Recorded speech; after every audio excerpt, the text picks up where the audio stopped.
So imagine like a highly educated investment banker, right? This is someone pulling down 7 figures a year, living in a sprawling estate. Right. The absolute picture of success. Exactly.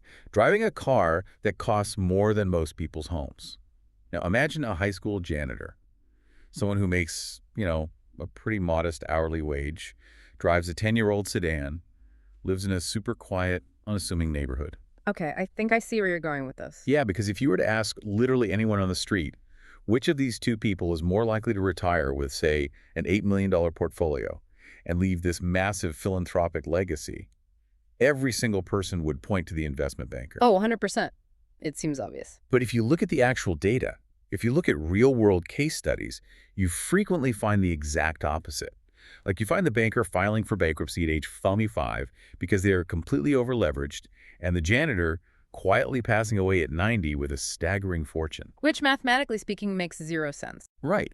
If money were purely a math problem, that scenario would be literally impossible. The math just wouldn't allow it. Yeah. But it happens all the time. It happens constantly. And it's because we fundamentally misunderstand what money actually is. We treat personal finance as if it's physics. Like it's a hard science. Exactly. Like it's Right. governed by immutable laws where input A always equals output B. We look at a spreadsheet and think, okay, 2 plus 2 equals 4, so earning more automatically equals wealth. But spreadsheets don't have panic attacks. Right. A spreadsheet doesn't factor in a sudden panic attack when the stock market drops. Mm-hmm. It doesn't factor in, the ego boost you get from buying a luxury watch or the deep inherited trauma someone might have around food scarcity that makes them hoard cash. Which is wild to think about. It really is. Money isn't a math problem. It is a behavioral science. It is the absolute definition of psychological muddy waters. And that profound disconnect, like the gap between the math on the page and the chaotic reality of human behavior, that is exactly what we are tearing into today. We are decoding a topic that dictates almost every major decision you make, but one that you might secretly feel completely overwhelmed by. Which is perfectly normal, by the way. Totally normal.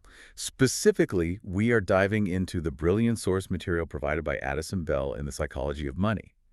And whether you are currently staring at a mountain of student loans and feeling that tightness in your chest, or you're just trying to figure out how to optimize a complex investment portfolio without letting greed hijack your brain, this deep dive is custom tailored to help you map out your financial mind. That's a great way to put it. We're going to figure out how to stop letting capital control your nervous system and start using it as an instrument for ultimate independence. Which honestly is the entire premise we need to operate from today. Earning a massive salary is really only a fraction of the battle. Yeah, because you can out-earn your own intelligence.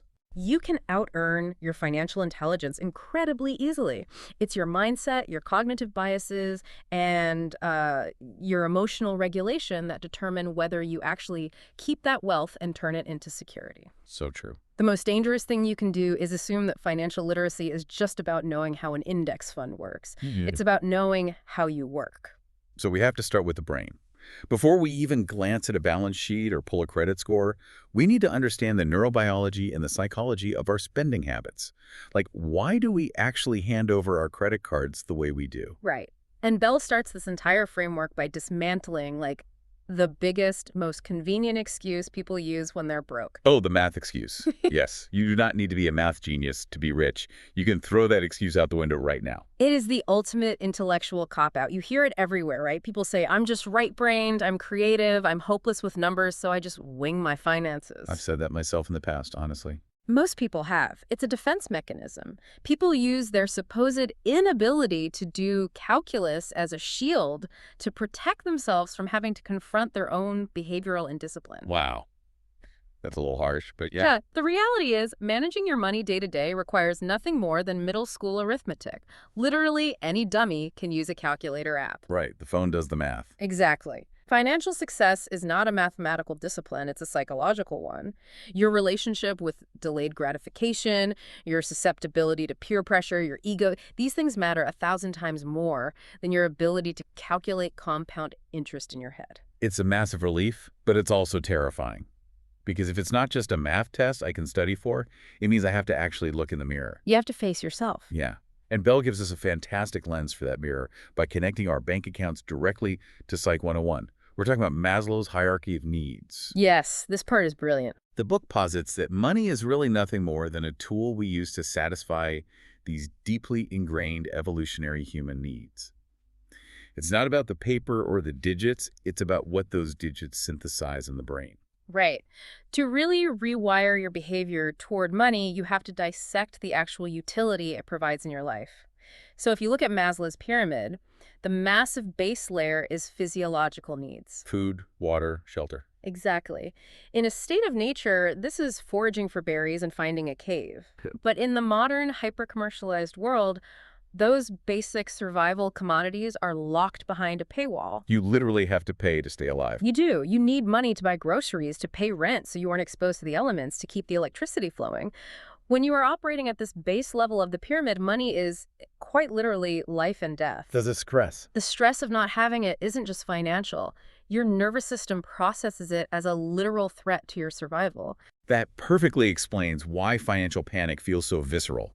It's your amygdala firing off because it thinks a predator's chasing you, when really it's just, like, an overdraft fee. That is exactly what's happening chemically. Okay, but once you secure that base layer, Yeah. you move up one step to safety and security. And this is a fascinating shift in the text, because this is where money stops being about surviving today and becomes about surviving tomorrow. It's the transition from immediate physiological relief to psychological stabilization. The world is inherently chaotic, right? It's unpredictable. Oh, completely. A pandemic hits, your car breaks down. Your company restructures, your transmission blows out on the highway, whatever it is. Safety and security needs are about establishing a fortress of certainty in that chaotic environment. So money becomes the walls of the fortress. Exactly. Money pays for the health insurance that catches you if you get sick. It builds the emergency fund that ensures a job loss doesn't immediately drop you back down to the physiological panic level. Right, so you don't instantly lose your cave and your berries. Yes. It funds the retirement account so you aren't terrified of aging. The psychological comfort of knowing you have a financial moat around your life is profound.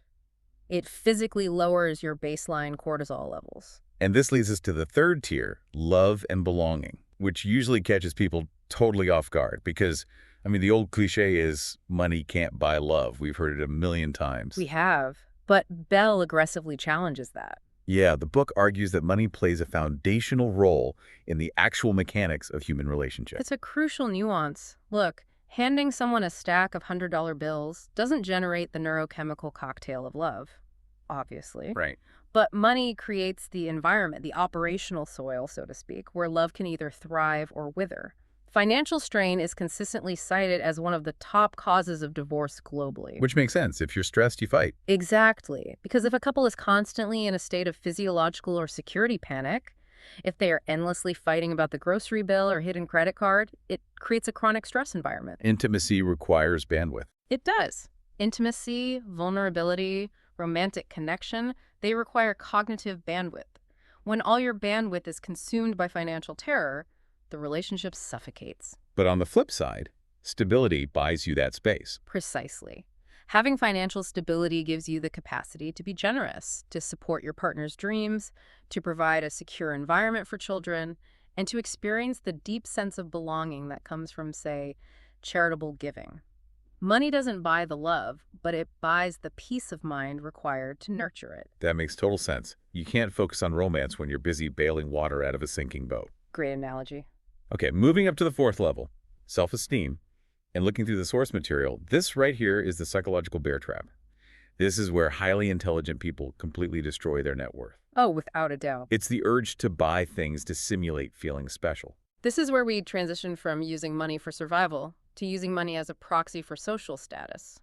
Humans are deeply social primates. We're hardwired to care about where we rank in the hierarchy because, historically, higher rank meant better access to resources. Right, if you were the top chimp, you got the best food. Exactly. Today, money is the most powerful, frictionless tool available to manipulate that hierarchy.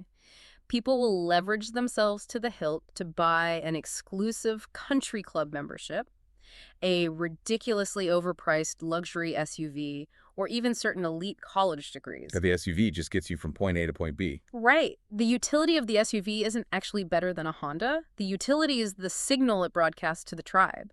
It is an ego boost bought with cash. Right. And the tragedy is, as Bell points out, it rarely works the way we think it does. That brings up the man in the car paradox from the book, which I found totally paradigm shifting. It's a fantastic concept. When you see someone driving a $300,000 Ferrari, you rarely think, wow, the person driving that car is so cool and smart. Instead, you imagine yourself driving the Ferrari, and you think about how cool everyone else would think you are. Yes. The driver thinks the car is buying them respect, but everyone else is just using the car as a mirror for their own desires. You spend a fortune for self-esteem, and you don't even get the admiration you paid for. You just get ignored while people stare at the metal. It is a devastating illusion. You bankrupt your future security to purchase an artifact of prestige, completely unaware that no one is actually impressed by you. They are only impressed by the artifact. That's rough. Which is why mastering your money requires moving beyond this trap and reaching the pinnacle of Maslow's pyramid. Self-actualization. Becoming the most that you can be. Exactly. Self-actualization is the pursuit of ultimate meaning and personal potential. Our time on Earth is finite. Money factors in here not as an end goal, but as the ultimate raw material for your potential. It's the runway. It is. It provides the runway to quit a soul-crushing job and start your dream business. It gives you the capital to run for public office and change policy. It allows you to dedicate your life to mastering an art form without starving. When you reach this level, you aren't buying things anymore. No, you are buying freedom. You are buying the autonomy to dictate exactly how you spend the hours of your life. So, bringing this directly to you, the listener, how do you actually apply this theory? Because I think the most visceral analogy is comparing your spending habits to emotional eating. Oh, I like that. Sometimes you eat a plate of chicken and broccoli because your physical body literally requires fuel. That's physiological. But sometimes you come home after a brutal day at work, your boss yells at you, you feel terrible about yourself, and you just eat an entire sleeve of Oreos. We've all been there. Right? You aren't eating for fuel. You are eating to self-soothe. You are eating to alter your emotional state. And we do the exact same thing with our wallets. We doom spend. We buy a designer jacket not to keep us warm, but to feed our starving ego. We buy self-esteem on credit.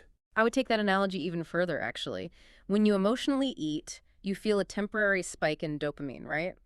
Followed almost immediately by a crash of guilt and physical lethargy. Oh, totally. The sugar crash. Well, when you emotionally spend, you get the thrill at the checkout counter, that dopamine hit of acquiring something new, but it is followed by the agonizing hangover of the credit card bill. The financial sugar crash. Exactly. And just like emotional eating doesn't solve the underlying stress that triggered it, buying a luxury item doesn't solve the underlying insecurity. It just adds financial stress on top of it. Which is why the book really hammers on the concept of financial self-awareness.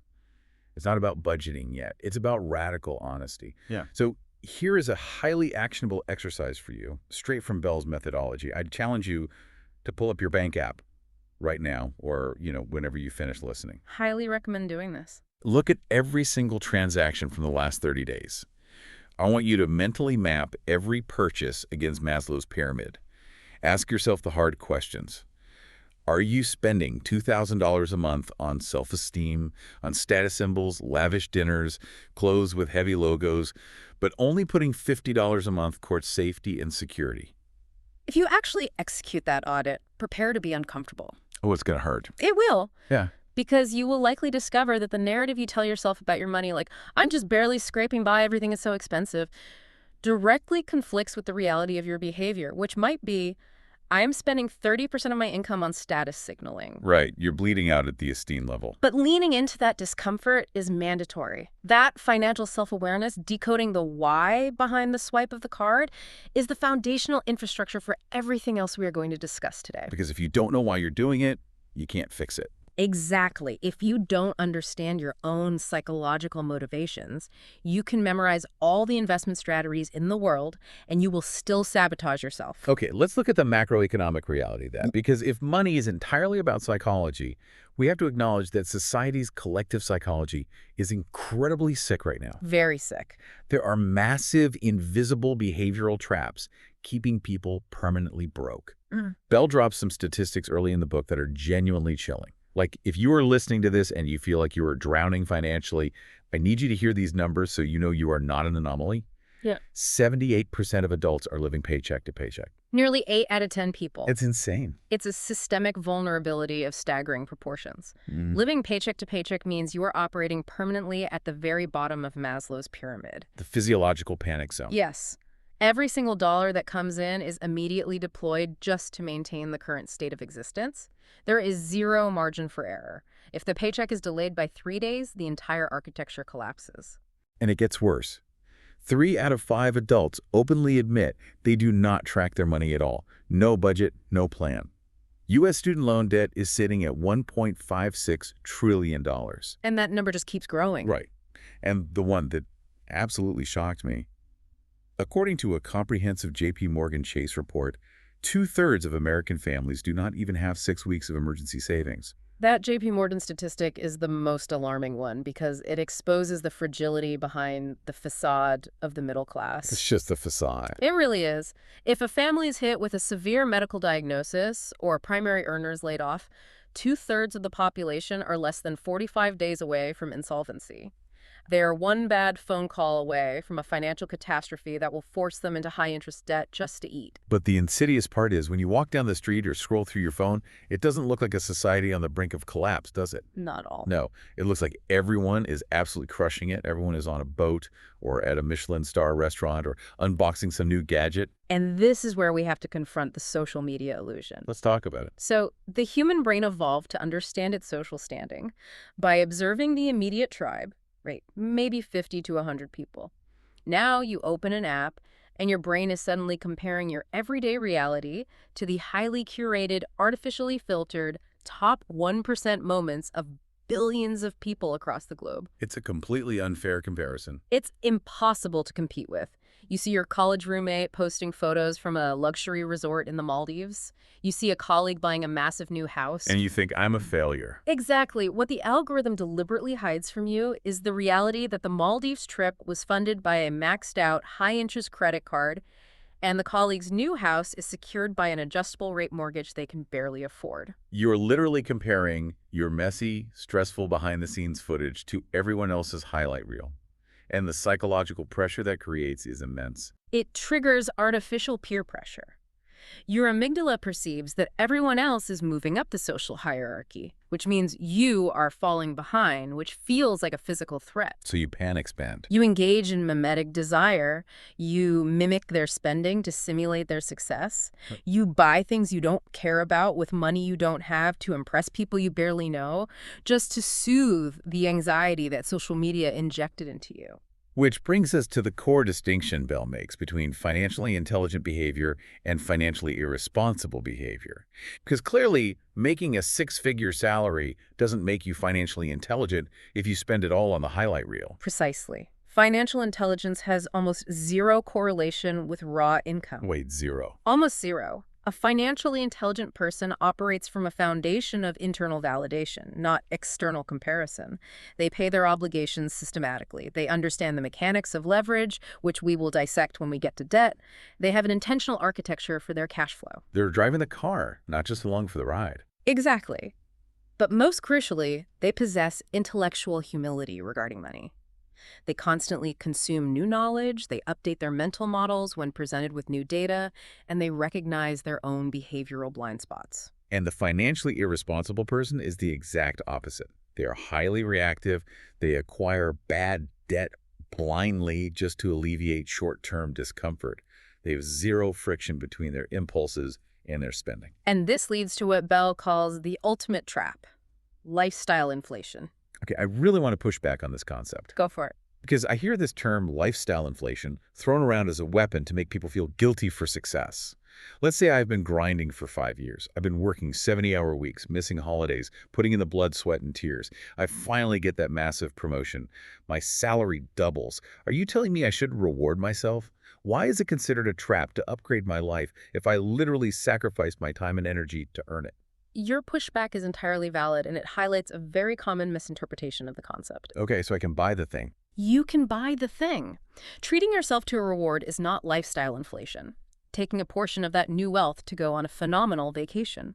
Or buying a piece of art you've always wanted to celebrate the milestone that is a localized, controlled reward. A one-off. Right. It's actually psychologically healthy to celebrate wins. The catastrophic trap of lifestyle inflation occurs when you permanently upgrade your entire baseline of existence to match your new income. Okay, unpack the difference between a reward and shifting the baseline. A reward is a one-time capital deployment. Shifting the baseline means structurally increasing your recurring fixed costs. You get the promotion, so you immediately sell your perfectly functional car and lease a luxury vehicle that costs 3 times as much per month just because the other executives drive them. Oh, I see. You abandon your comfortable apartment and take out a massive mortgage on a house with 3 empty bedrooms you don't even need, simply to project success. You start buying designer groceries, upgrading your wardrobe to premium brands. It's death by 1,000 cuts. Exactly. Within 6 months, your monthly recurring expenses have risen to perfectly consume your new doubled salary. You are making twice as much money, but you are saving exactly the same amount. Which is usually nothing. Usually nothing. You are broke at a higher income bracket. Wow. So you just end up running on the exact same treadmill? They just increased the speed and painted it gold. It is the hedonic treadmill in its purest form. And if we connect this back to Maslow, you are taking the capital that should be deployed to build an impenetrable fortress of safety and security for your family, and instead you are setting it on fire to fund other people's expectations of you. Ouch. If you inflate your lifestyle to match your income, you'll be trapped in the rat race until the day you die, regardless of how much you earn. That is a brutal, sobering reality check. Mm. But to even have the luxury of avoiding lifestyle inflation, we have to talk about how the money gets into your ecosystem in the first place. Because you can't budget $0. No, you can't invest air. Exactly. We have to examine the income engine. Income is the raw material. It defines the upper limit of your financial outcome, and most people approach it with a completely flawed paradigm. Yes, and Bell introduces a concept here that I think is going to deeply unsettle a lot of listeners. We are conditioned from birth to believe that getting a good, steady 9-to-5 job with a salary and benefits is the safest, most responsible thing you can do. The American dream. Right. But the book argues that relying solely on a day job is actually incredibly dangerous. It's financially reckless. It is the grand illusion of the modern middle class. We equate a biweekly paycheck with safety because it feels predictable. But let's look at the structural reality. Yep. If 100% of your income comes from a single employer, you have created a massive single point of failure in your life. You are entirely at the mercy of a corporate entity whose primary fiduciary duty is to its shareholders, not to you. They will cut you if they have to. In a heartbeat. An algorithm updates, management restructures, a pandemic disrupts the supply chain, or your boss simply decides they don't like you and you are terminated. Your income drops from 100 to 0 in a single afternoon. That's terrifying. That is not safety. That is extreme vulnerability masquerading as stability. The financially intelligent approach requires completely decoupling from that single point of failure through diversification. A great way to think about this is a city's power grid. Imagine a massive city that gets all of its electricity from one giant coal plant. If a storm hits and takes out that one plant, millions of people are plunged into darkness immediately. The city shuts down. Perfect analogy. But what if the city has a decentralized grid? It has the coal plant, yes, but it also has thousands of solar panels on rooftops, a wind farm outside of town, and a hydroelectric dam. If the coal plant goes offline, the city doesn't go dark. The lights might dim slightly, but the other sources pick up the slack. Which is exactly how your money needs to work. Your personal finances need to be a decentralized power grid. And Bell breaks down the 7 fundamental types of income you can use to build that grid. And as we go through these, the listener should focus not just on the definitions, but on the psychological shift required to obtain them. Moving from one type of income to another requires rewiring how you perceive value and time. Right, so let's start with the baseline, the coal plant, earned income. We all know this. It's your salary or your hourly wage. The psychology here is simple but limiting. You are directly trading your finite time and physical energy for dollars. It is the necessary starting point for 99% of people. But it has a hard biological ceiling. There are only 24 hours in a day. You can only work so hard before you collapse. If your only engine is earned income, your wealth is permanently capped by your endurance. Which isn't sustainable. So the second stream is profit income, the entrepreneur's stream. This represents a major psychological leap. You transition from trading time to trading value. You acquire or create a product or service, and you sell it for more than it costs to produce. But there's a risk there. A huge risk. The friction here is risk tolerance. To earn profit income, you have to be willing to absorb the possibility of loss, which terrifies the brain's safety systems. But the upside is theoretically uncapped. Stream number 3, interest income. This is the most passive form of cash flow. It's generated by deploying your capital as a tool. You lend your money to an institution via a high-yield savings account, CDs, or government bonds, and they pay you for the privilege of using your liquidity.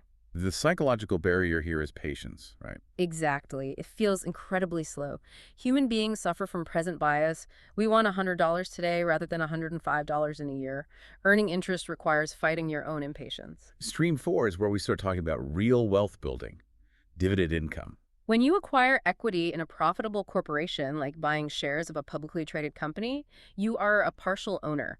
And as an owner, you are entitled to a share of the profits, distributed as dividends. Which feels amazing. It does. The profound psychological shift here is realizing that your money can breed. You are no longer working for money. Your money is going to work. Wearing a tiny suit, bringing home more money. I love that visual. Yes, a tiny suit. Stream 5 is a heavy hitter, rental income. Owning a physical asset, typically real estate, and charging others for the utility of occupying it. But this one is stressful. The psychological friction here is high because it usually involves managing other human beings. You have to deal with leaky toilets, tenant disputes, market vacancies. It requires a thick skin and significant upfront capital. But it creates a powerful hedge against inflation because both the asset value and the rent typically rise over time. Stream 6, capital gains income. The art of buying an asset, a stock, a piece of land, a rare collectible, holding it, and selling it when the market dictates its value has increased. Buy low, sell high. Right, but the behavioral requirement here is emotional detachment. If you are emotionally attached to the asset, or if you panic during market downturns, you will sell at the wrong time and trigger capital losses. You have to train yourself to act on data, not fear. And finally, Stream 7, which is increasingly relevant in the digital age, royalty income. This is income derived from intellectual property. You write a book, you code an app, you invent a patent, or you design a digital course. You expend the energy to create the value once, and then you license it indefinitely. Passive income while you sleep. Every time it is consumed, you get a micropayment. The psychological barrier is the fear of failure. You might spend 6 months writing a book that sells 0 copies, but if it hits, it provides cash flow for decades. The book uses Bill Gates as the ultimate illustration of this ecosystem. People conceptualize him as a guy who goes to an office and earns a massive salary. But Microsoft is not cutting Bill Gates a multi-billion-dollar bi-weekly paycheck for his hours clocked. Exactly. His wealth is a complex, decentralized grid. He detached his income from his physical time long ago.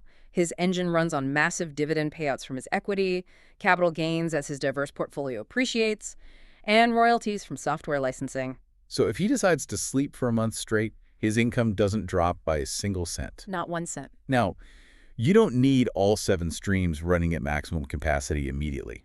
Like, if you have a day job, you have one leg of the table. If you start a small side hustle, that's leg 2. If you buy a few dividend-paying index funds, that's leg 3. You are building resilience into your grid. 1 step at a time. Right. Okay, so let's say you've done this. You have the grid up and running, money is flowing in. The terrifying reality is that it doesn't matter how much water is flowing into the bucket if there's a massive hole in the bottom. We're just bailing water. Yeah. How do you direct that flow so it actually accumulates? This brings us to the architecture of financial self-awareness, the budget. The word budget carries so much negative psychological baggage. Most people hear it and immediately envision a straitjacket. They think of a spreadsheet designed to suck all the joy out of life, a system that just tells them no all the time. It sounds like homework.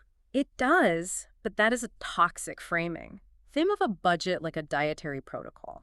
A diet doesn't mean starving yourself. It means being highly intentional about the macronutrients you consume to achieve a specific physical goal. Like some athletes need high protein, others need high carbs. Exactly. Similarly, a budget is just intentional financial architecture. The goal is optimizing your habits to maximize capital retention without making yourself miserable. It's not a cage, it's a map. I love that. It's a map you draw for yourself. And Bell provides a rigid step-by-step process for drawing it. Step 1 is the archaeological dig. You have to gather the evidence. You can't skip this step. You pull your bank statements, your credit card bills, your Venmo history for the last 3 months, and you calculate your true average monthly net income. You can't map a route if you are lying to yourself about your starting coordinates. The self-deception at this stage is usually massive. People assume they make exactly what their salary says, forgetting taxes, health premiums, and 401k deductions. You have to know the exact liquid cash hitting your account. And once you know that, step 2 is categorizing. Categorizing the outflow into fixed versus variable expenses. Fixed expenses are predictable and structural. Your mortgage, your car insurance, your internet bill. They require zero daily decision-making. It just happened. Variable expenses are where the psychological warfare happens. Dining out, impulse Amazon purchases, groceries, entertainment. Because they fluctuate based on your mood, this is where your wealth silently bleeds out. Once you map that out, Bell suggests categorizing every line item by necessity. Non-negotiables, essentials, and non-essentials. And here's the paradigm shift from the book that totally rewired my brain. When you look at your non-negotiables, there are only 2 true ones: paying your debts and paying yourself. This is the legendary pay yourself first principle, and it completely subverts the standard American financial behavior. How so? Well, the default behavior is, I get my paycheck, I pay my landlord, I pay the utility company, I buy clothes, I go to restaurants, and at the end of the month, I look into the account to see if there is any leftover money to put into savings. And there never is. Mathematically, because of Parkinson's law, which states that expenses rise to meet income, there is almost never anything left. Right. You are prioritizing every corporate entity on Earth before you prioritize your own future. In my mind, you have to treat your savings account like a mafia boss. A mafia boss. Hear me out. On the first of the month, the boss demands his cut. And if he doesn't get his 20% immediately, he's going to break your kneecaps. You pay him first out of sheer terror, and then you figure out how to survive on the rest. While the mafia analogy highlights the urgency, I actually strongly push back against using fear as a motivator for savings. Really? Why? Fear elevates cortisol and makes money management an anxiety-inducing experience, which leads to avoidance. Instead of a mafia boss, reframe it as supreme self-respect. You are your own most important creditor. Okay, self-respect. That's healthier. Much healthier. The psychologically sound approach is setting up an automated system where the moment your paycheck clears, 20 to 30% of it, assuming you are free of high-interest debt, is immediately routed into your savings and investment accounts before you even see it. Out of sight, out of mind. You make the right choice, invisible and automatic. If the money isn't sitting in your checking account, you will unconsciously adjust your variable lifestyle expenses to survive on what remains. Okay, I see your point. Positive reinforcement over fear. And the first bucket you have to fill when you pay yourself is the emergency fund. We talked about how fragile people are earlier. The emergency fund is your psychological shock absorber. It is the moat around your castle.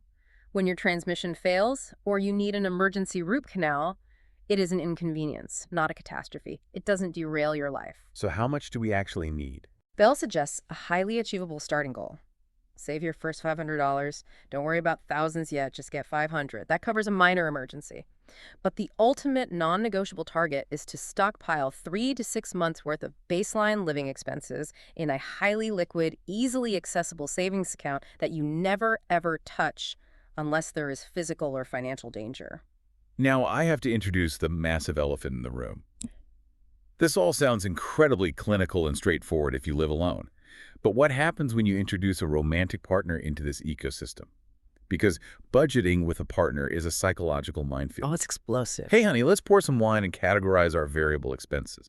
Is a recipe for a massive argument. Everyone has different money scripts. What happens when I prioritize my personal budget so I can buy a new PlayStation, but my partner thinks video games are a waste of money and believes that extra cash should go toward a luxury spa weekend? This breeds deep resentment. It is the primary friction point in modern relationships. Because you aren't just merging bank accounts, you are merging 2 different childhood traumas around money, 2 different value systems, and 2 different risk tolerances. So how do we fix it?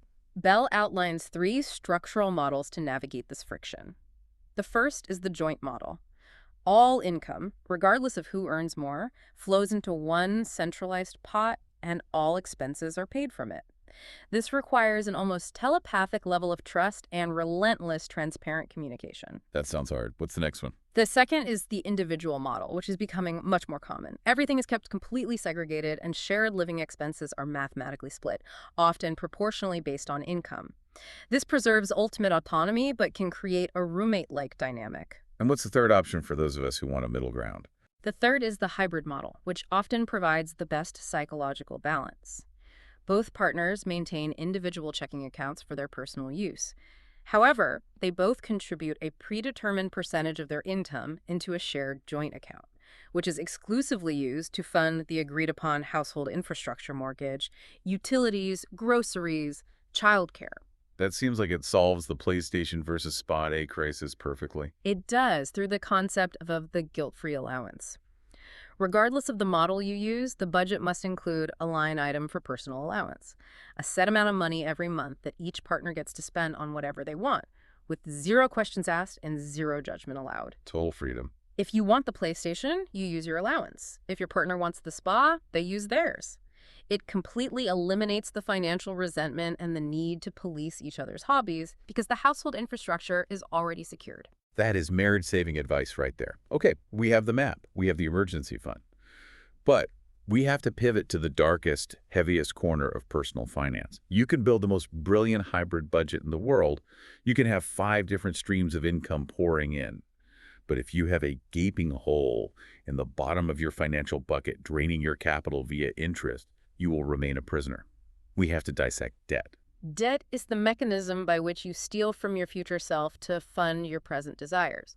It is a silent wealth killer because of the mathematical reality of compound interest working against you. And the book spends a lot of time on the sheer cognitive load of debt. It's not just a math problem, it's a mental health crisis. When you are carrying a massive credit card balance, it diminishes your net worth on paper, yes, but it literally makes your daily existence more expensive. In multiple ways. You are bleeding out cash in interest payments every month. Your credit score tanks, which means when you try to buy a car or a house, the banks charge you higher interest rates because they view you as a liability. You pay higher insurance premiums. It is a suffocating, vicious cycle that drains your executive function. You can't focus on self-actualization when you are dodging calls from debt collectors. The anxiety is paralyzing. However, Bell introduces a vital nuance here to prevent people from completely panicking. We have to demystify the concept of borrowing, because in the landscape of finance, not all debt is created equal. The wealthy use debt constantly. There is a rigid distinction between bad debt and good debt. This is a concept that completely blows some people's minds. The idea that going into debt can actually be a financially intelligent move. It comes down to what you are exchanging the borrowed capital for. Bad debt is borrowing money to finance consumption or to purchase assets that immediately and reliably depreciate in value. Like clothes. Swiping a credit card at 24% interest to fund a vacation or a shopping spree is catastrophic bad debt. Taking out a payday loan at 400% interest is bad debt. Even taking out a massive auto loan to buy a brand new luxury vehicle, an asset that loses 20% of its value the second its tires touch the public road, is bad debt.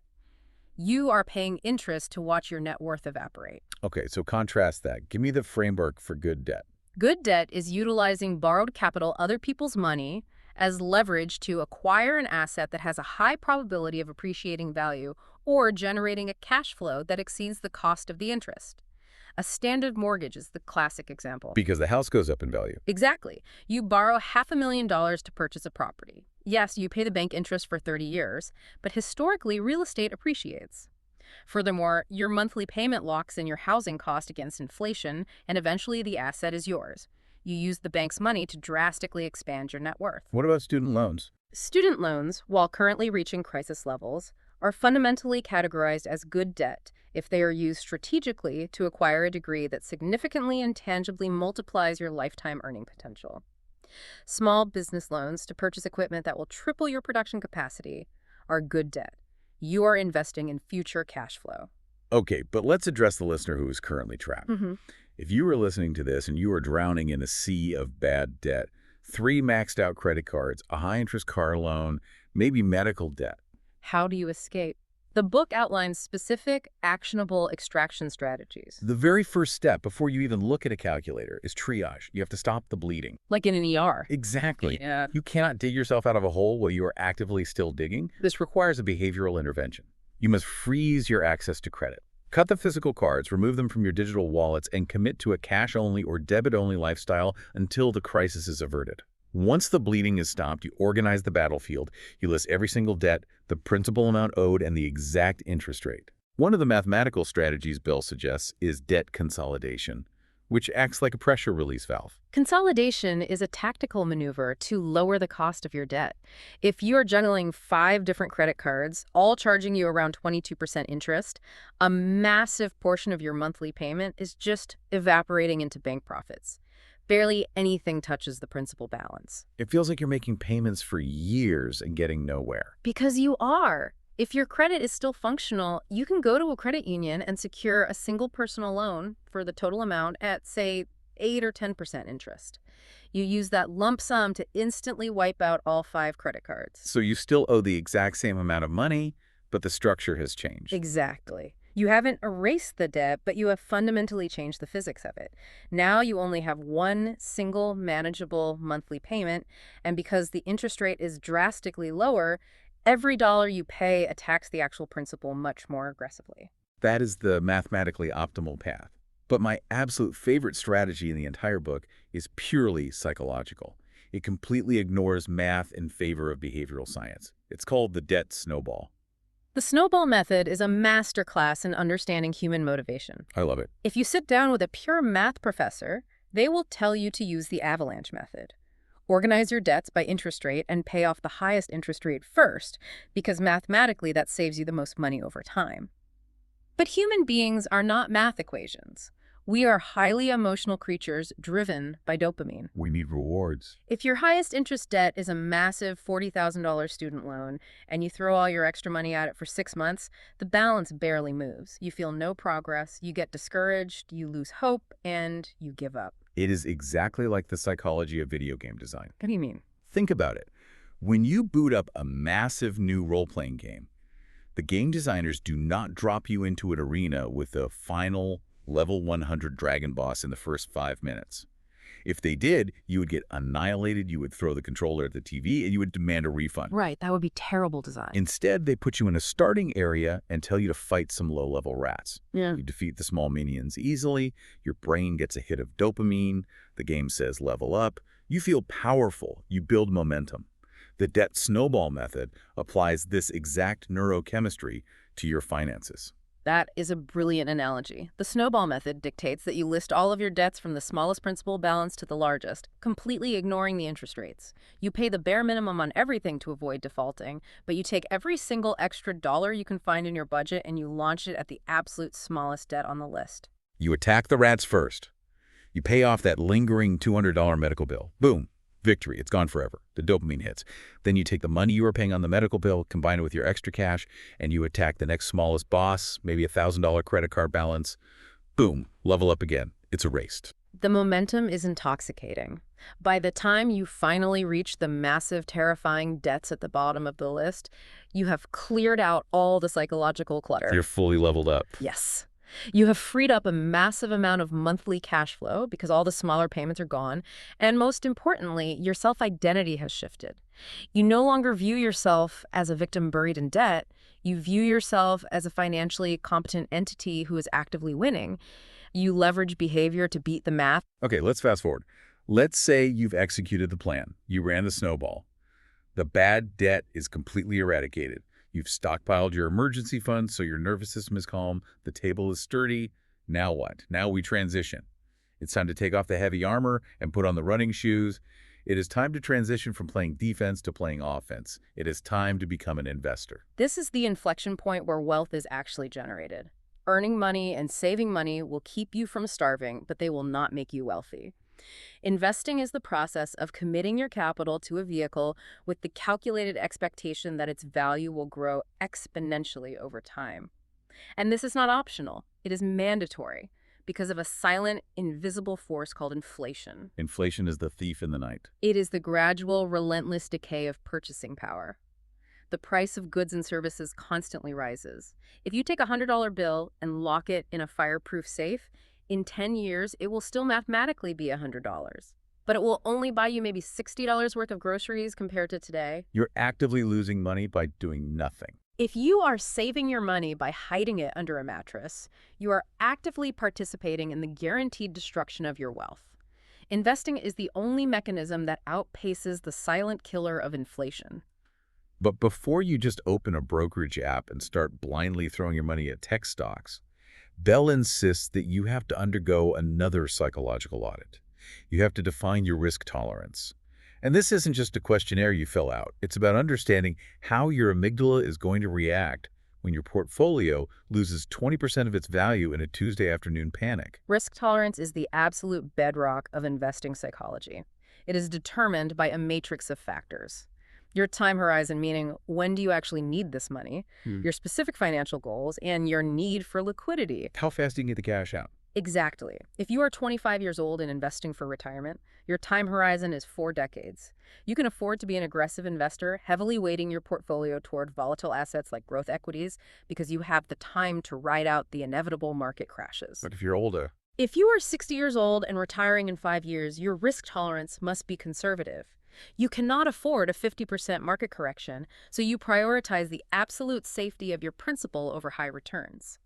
The tragedy is when a conservative investor adopts an aggressive strategy because of greed, panics during a crash, and destroys their life savings. You have to know your psychological limits. okay, let's open up the investment menu Bell provides. We touched on these earlier as income streams, but let's look at the behavioral endurance required to hold them. First up, equities or stocks? Buying fractional ownership in publicly traded corporations, Bell emphasizes the psychological safety of blue-chip stocks. These are massive, globally entrenched companies with decades of reliable growth and dividend payments. But it's still stressful. The behavioral challenge with individual stocks is the temptation to micromanage. You see a bad earnings report, you panic, and you sell. It requires immense emotional regulation to hold individual equities through turbulence. Which brings us to the next option on the menu, designed to mitigate that exact panic: mutual funds and index funds. If picking individual companies and reading quarterly reports sounds exhausting, and for most people, it is, you utilize funds. You pool your money with thousands of other investors. In a mutual fund, a professional manager actively picks a diverse basket of stocks and bonds. And an index fund is more automated.